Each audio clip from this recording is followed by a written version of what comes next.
Hello,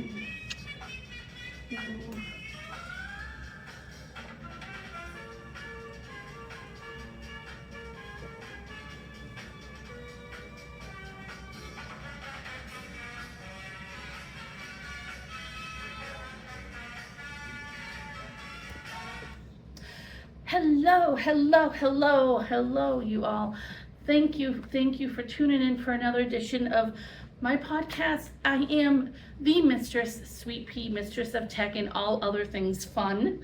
And I wanted to thank everyone for tuning in today. I guess you could say I've been a little bit MIA lately. I have taken some time off for some much needed rest.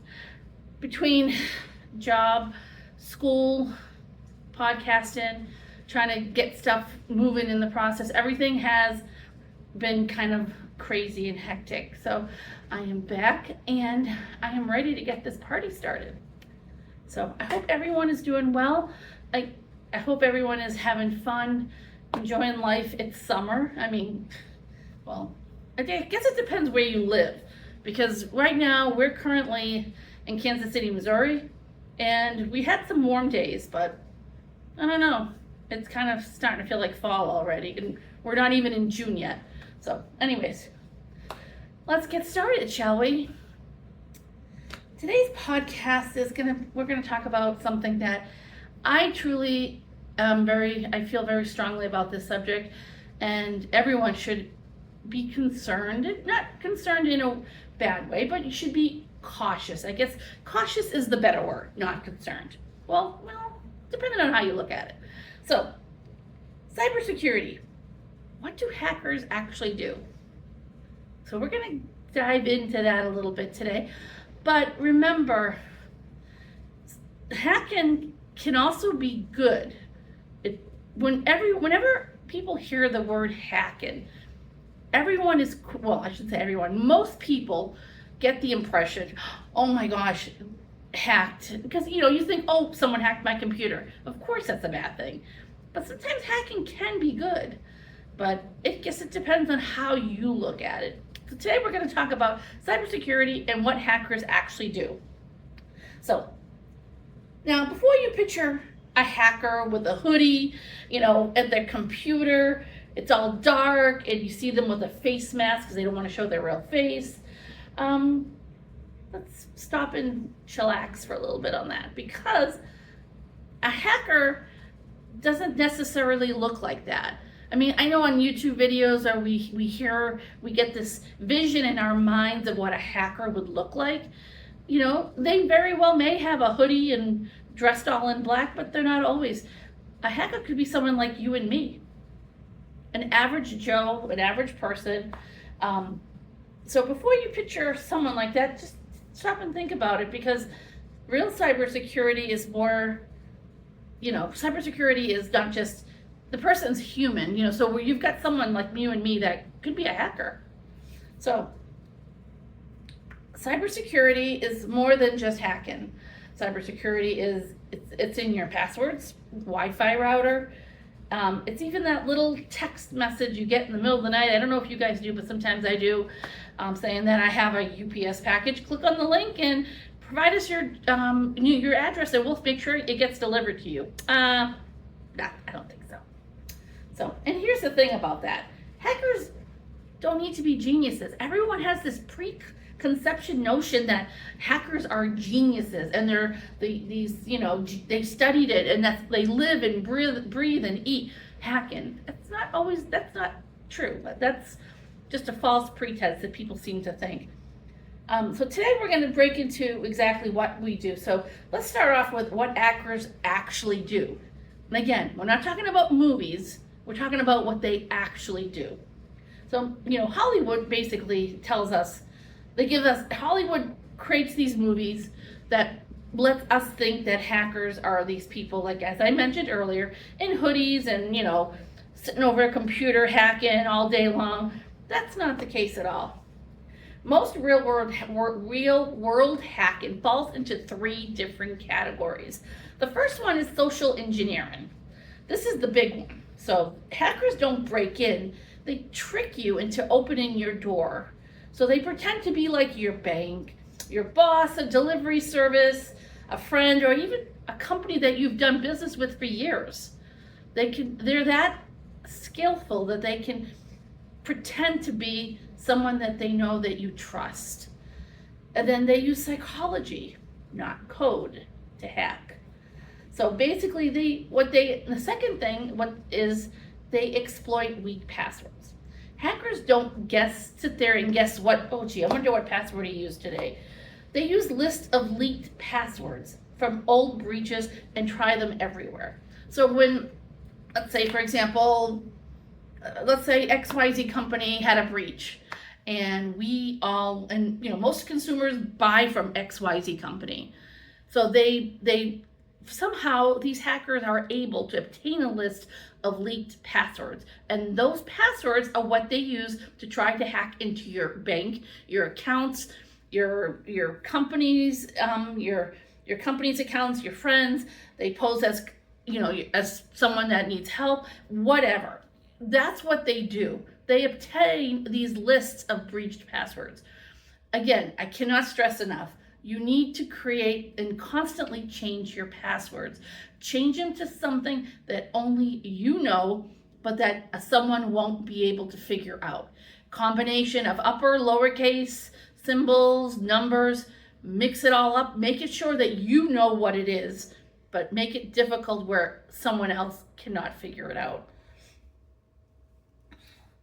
So again, try not to, and I will admit, I will first one to admit I've done that in the past. I've used excuse me, I've used passwords. I even reused passwords, which is even worse. Don't do that, because more than likely that password is in a breached list that hackers have access to. The other thing is taking advantage of outdated devices. Sorry. Weather in every state is a little different, and Missouri is a little different for me. Anyways, number 3, taking advantage of outdated devices. Old routers, if you have an old phone, old software, they are full, and I mean full of bugs, full of potential for hackers to go in through a back door and access your device, your phone. Hackers don't have to be brilliant. They just they find a way to get you to skip doing updates, Windows updates, or updates, Google's Chrome browser. They try to find a way to get it for you to skip updates. Because when you don't do your updates on your computer, you're basically saying to the hackers, door is wide open, come on in. And that's exactly what they're doing. So now, let's talk about how phishing scams are built, how those are established. Phishing is the number one way people get hacked in the world.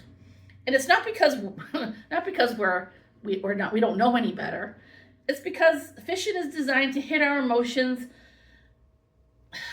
It targets us. It kind of, like let's say for example you get, let's say for example you get a message that says, oh, your daughter is in trouble and we need X amount of dollars. That's one idea. There's millions and millions of phishing scams, but let's talk about first how they're built. So first of all, what a hacker does is they pick an emotion. So hackers choose triggers that provide, like for example, triggers that provide someone with a sense of urgency, like fear, curiosity, greed, panic. Your account's locked, your package could be delivered. Oh, you want a prize? Provide me with your bank account information and we'll wire you the money. Or we've noticed a suspicious login to your device. Did you log into Facebook, for example, from this state? And it's like, no, I did not. So that's the first thing they do. Hackers will play with your emotions. They know the exact words to say in an email that will get you started, that will raise your emotions. Secondly, is they copy a real brand. So basically, you may get an email, let's say from Amazon, that says, we couldn't deliver your package today. For some reason, we have an incorrect email address. Please click on the link and provide us with your email address. Don't click on the link, because then by clicking on the link, you are given that hacker backdoor access to your router, to your device, or your cell phone. And that's it. They have full access, and they can take control of your device, your devices, if you have more than one, and your phone. I've seen a lot of that. Actually, the other day I got one for PayPal. And they said that, oh, well, we've tried to wire you some money from XYZ company, but we're missing a digit in the routing number. Can you click on the link and provide us with that information? Yeah, I don't think so. Delete. That's what you have to do. Now, what we need to do is make sure our seniors, people 50 plus or 60 plus, those generation that's not really quite familiar with computers. We need to make sure that they're not one of those that just starts clicking away. And unfortunately, my mother was one when she used to, she was one that she always would tell me that she had a virus. And I said, well, what did you do now? Oh, well, I got this email that said I won some sort of shopping spree, and they wanted my information, so I clicked on the link, and luckily I was able to stop it before they actually got to her bank account. But the fact is that she was clicking on links. Don't click on links. Study the email, because hackers will try to trick you by putting, like, Amazon starts with a capital A. They'll use a lowercase a. Or sometimes the email will have incorrect punctuations, the words are spelled incorrectly. You have to kind of stay on top and read. If you're not expecting a package from Amazon and you didn't order anything, don't click on the link, just delete the email. I know sometimes it's curious. We all want to just click on that link to see what happens. Don't do it. Don't do it.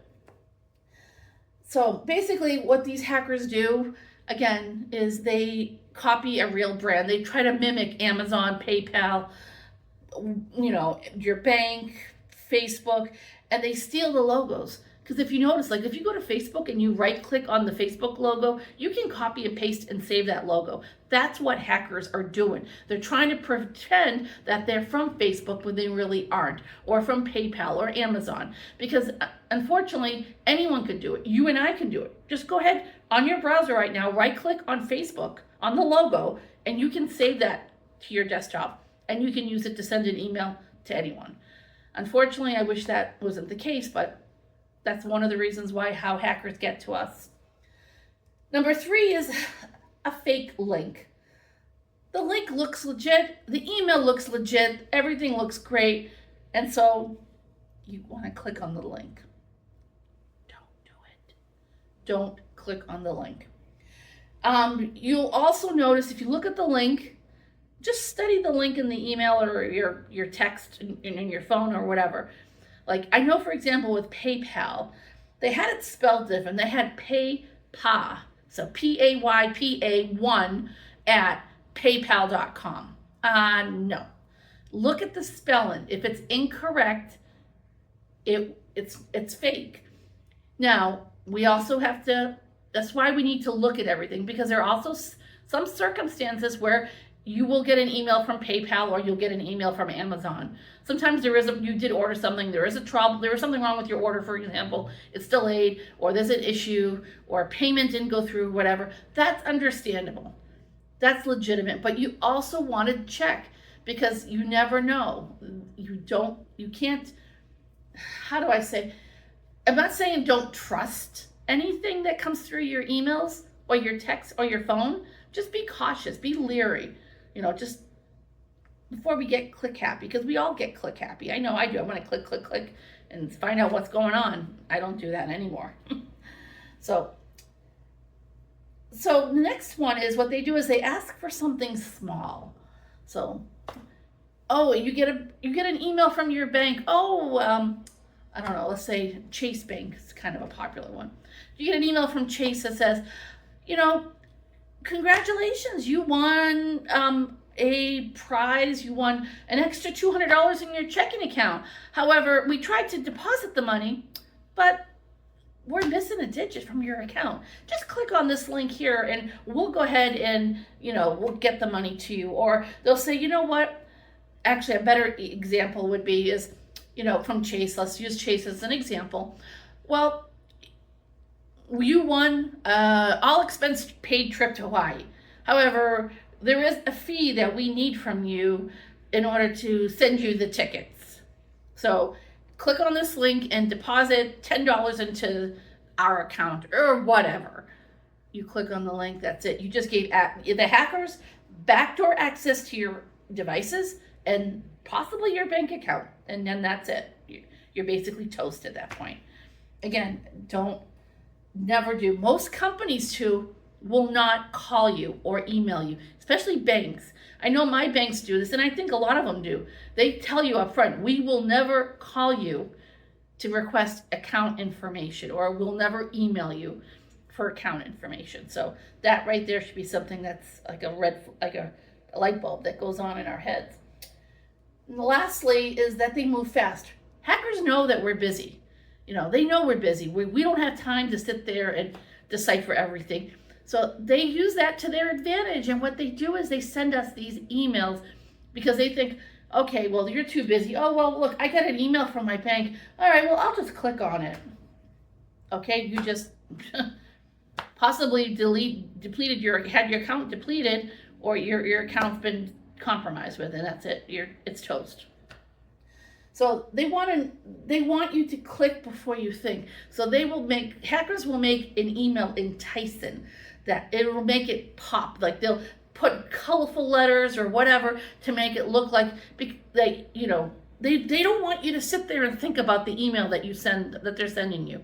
They just want you to act on it and do it. And that's where they get us, because unfortunately we live in a society where we're constantly busy.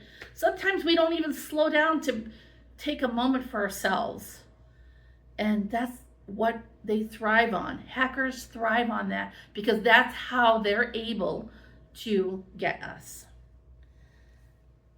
So our next segment is about passwords. Why do we have leaked passwords? Why are they compromised? And it's not always our fault, but it becomes our problem. So let's talk about that for a minute there. The thing that sounds like a tech problem, but it's actually more of a human problem, not a tech problem, is leaked passwords happen is when a company gets hacked. Databases are stolen, passwords get dumped online, hackers use them everywhere. So, let's say you work for Amazon. Let's take Amazon for an example. Actually, let's do something better. Let's not use the name of a company. Let's say company ABC got hacked. You work for company ABC, and all their data was compromised. The hackers got into the back door of any device in the company. Someone clicked on a link or someone did something. The hackers got in. They have everyone's data. They know the employee number, passwords, who works at the company. They're able to get to the bank accounts, whatever. And then passwords get dumped online. That's the problem, because these passwords that get dumped online, that's like a treasure trove for a hacker, because they have that and they use it to their best of their ability to try to get to hack people. And they make money off of it and they enjoy it, which is unfortunate. But so this is why the same password for everything is like using the same. I always tell people, don't use the same password for every program. Like if you have Amazon, PayPal, Facebook, Instagram, TikTok, whatever, don't use the same password for every application. Mix it up, because what happens is it's like basically using the same, like you're basically telling a hacker, oh, here's my social security number, go in and take my money out of my account. You're basically it's like using the same key for your home, your car, your office, and your storage unit. As you know, they're all different. So it's not to your benefit. It's to a benefit for a hacker, but not to protect you. And so because basically when you think about it, if one place gets breached, everywhere is getting breached. United Healthcare, for example, was in the news. I don't know, maybe a month ago, not a month ago, probably about almost a year ago, they got breached. Data was compromised. Passwords were leaked, and it was a treasure trove for hackers. Now, why companies get hacked? This is something most companies, I don't know if whether it's large or small company, I don't know if companies just don't have the resources to hire a dedicated IT team. I'm not sure what the story behind it is, but when you have outdated equipment, weak internal protocols, weak passwords, and poor security practices, you're going to get hacked. Large, medium sized, small company, whatever, you're going to get hacked. As a company, whether you're small or large or medium, whatever, you need to make sure that everything is tight. You want to make sure that you've got the latest equipment, no leaked passwords. Make sure your passwords are strong. And what my former employer used to do, which is unfortunate that they don't happen anymore these days, at least I don't think so, is we were required every quarter to take a IT security quiz. Now, whether you pass or fail doesn't mean you're going to if you fail, it doesn't mean you're going to be, let go. But they test people to see how they are with their computers every day, with their work. They click, to see what they know and to make sure that they're up to par with what's going on. And again, it would help. It's helpful. It was helpful for us. And it was kind of like a nice reminder to say, hey, with everything going on and we're so busy, it's kind of nice to stop and say, oh, I better make sure I'm not clicking on something I'm not supposed to. So basically, another question is what hackers do with steal passwords. So passwords get dumped online for a breach, and what do they do with them? They try them on emails. They generate lists of emails. Where they get them, I have no idea, but they get lists of emails, accounts, bank accounts, social media accounts. They're also sold on the black market. So a lot of the black market browsers, they have a huge dump, like a bulk sale. They will sell you pages and pages of leaked passwords. It's like a treasure trove. It's like a free-for-all, except it's not free. They sell everything. And hackers go to these black market websites that are not discoverable online. They're black markets, and they buy these lists from others of leaked passwords, and then they just start hacking away. They spend hours and days trying on them on emails and banking apps and social media to see if they can somehow get into someone's account. And again, it's not personal, it's automated. They do this for their benefit. So this is why it's so detrimentally important to constantly change your passwords. Change them to something but not to something that someone else can figure out. Also, do not create an online spreadsheet for your passwords. If you get hacked, you just open the door wider for hackers, because then they're going to see that and be like, oh, okay, well, here's her password for her bank account. Here's this, here's that. Don't do it. If you want to write them down, you can, but I would store them somewhere safe that only you know where they are. Because if someone gets a hold of that on paper, it's kind of like just it's like a hacker online. You have to make sure it's somewhere safe. Now let's talk about Wi-Fi routers. What is your Wi-Fi doing that we don't know about? So your router is the front door to your digital home, when you think about it. It's the most important device in your home and the one that people unfortunately understand the least about. So basically, here's what it's doing behind the scenes. Your router is managing every device you own that is connected to that router. Phones, laptops, smartphones, TVs, tablets, game consoles, you name it, it's attached to it. Broadcasting your network name. Every Wi-Fi has a network name. So let's say you call yours, I don't know, Smokey the Bear, for example. Let's use that as an example. Hackers, they know that you haven't, so you want to make sure, this is important, make sure with your routers, don't, and I mean please, do not name your Wi-Fi router Netgear 123456 or whatever, or mesh, whatever. Do not name your router the name of your router. So if you have a Netgear router, don't name your Wi-Fi Netgear, because that tells a hacker, that person left their name of their router as their router username. So the name of your router is Netgear. You have a Netgear router. That hacker knows that you haven't changed your router settings, that you left them to the default that they came with. Bing, bing, bing, bing, bing, bing. Red flag, red flag. That hacker knows that you haven't changed your settings, and he's going to try to hack into your device. And they do that. This is why when you get a new device, make sure you are changing the password. Changing the name of your router. Change it to whatever. You could change it to skunk1234 or whatever. Don't leave it to the name of the router, because you're just opening up a can of worms for a hacker. So anyways, on that note, I would like to close it in on this session, and I want to thank everyone for listening and for tuning in. You guys are awesome. I really appreciate you guys. More podcasts are coming with various other content.